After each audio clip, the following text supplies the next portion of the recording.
3. Split that crayon line. Man. The cut is good.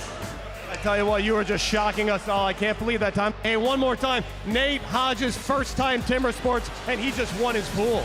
The very fast cut has set a new U.S. record in the hot saw, 5.02. One more competitor to go. And the plot thickens.